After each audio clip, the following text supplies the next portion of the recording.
Moi kaikki, today I just wanted to clarify a point that was brought up in one of my previous videos from this week. I hope these people don't mind me so-called sharing this with the entire class, but some really good points were made that I thought I should bring up just to make things even more clear for everybody. So the question was asked in the comments, I'm confused, how would you distinguish between heidän and hän as they have the same suffix? So if you remember my omistusliite video, we went over all of the omistusliite, so the possessive endings that you put on the noun to indicate possession. And if you noticed, the omistusliite for hän and the omistusliite for heidän is exactly the same. And I think I made a comment in the video where I said that you can normally drop the pronoun because the omistusliite is already indicating possession, so you don't need to have the possession indicator twice in the phrase. So for example, minun kirjani, you could just say kirjani because it would translate to my book, my. So you're saying my twice, so therefore you don't necessarily need to say minun. But then this point was brought up, which I didn't really clarify in that video enough, I think, so that's why I'm bringing it up now to talk to you guys about it. If hänen and heidän omistusliite is the same, then if you drop the pronoun, how are you supposed to know which is which? Well, the answer is actually, for hänen and heidän, you don't drop the pronoun. You don't do it. And I hope Mika doesn't mind me reading out his excellent comment that he made in response to this question. So what he answered to this question was, with third person, the pronoun is not normally optional. So the examples here are, we have the sentence minä teen, so I do something. And that can be shortened to just teen, because the n at the end is signifying I'm doing the action, so it's already clear that I'm the person who is doing something in that sentence. So minä teen and teen. Same thing with minun kirjani, can be shortened to kirjani because ni at the end indicates that it's already my book, like we went over in the previous video. For sinä, it's similar, so sinä teet can be shortened to just teet, because the T at the end signifies you are doing something. Same thing with sinun kirjasi, can be shortened to kirjasi, because the SI at the end also signifies that it's your book. Your book. Sinun kirjasi, kirjasi. Then for the me sentences, me teemme, we are doing something, we are doing, we do, can be shortened to teemme, because MME indicates we are doing something.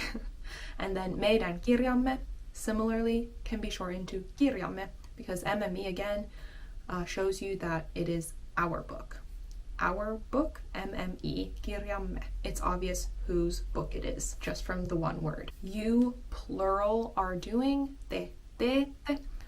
It can be shortened to just teette, because TTE means you guys. It's clear who is doing something. And then teidän kirjanne can be shortened to kirjanne, because NNE at the end there also makes it clear that you, plural, own that book. It's kirjanne, your guys' book. But like this guy comments, when you're talking about third person, so hän or heidän, the pronoun is not normally dropped. It's not. It stays there. It's usually not optional. So for the sentence hän tekee, he or she does, you don't normally shorten it to just tekee, because it's unclear who is doing. Okay? So you would state clearly that hän tekee, or Maria tekee, or Petteri tekee, Sydney tekee. You would clearly state who is the one doing something in this situation. So you wouldn't just say tekee, blah blah blah blah blah, usually. Same thing with hänen kirjansa. It's not usually shortened to just kirjansa.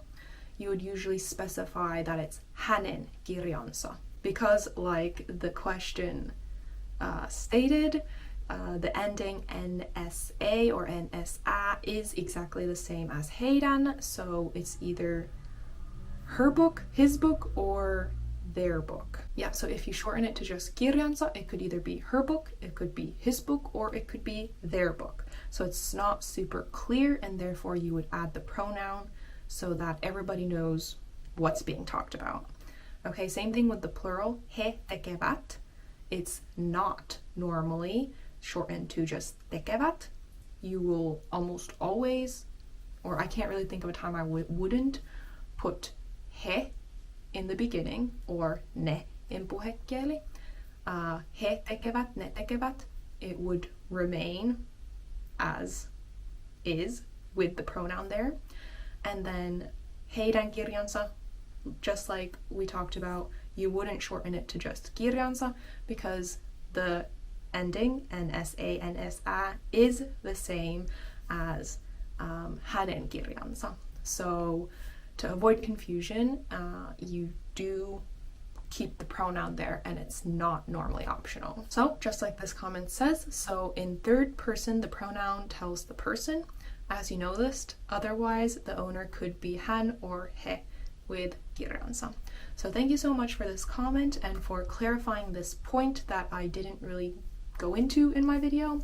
I think this is a really good point to bring up, and that's why I wanted to just make this video to clarify this and to avoid further confusion regarding this topic. So hopefully that makes sense now. And thank you again for all the comments. Kiitos paljon ja nähdään ensi videossa. Moikka!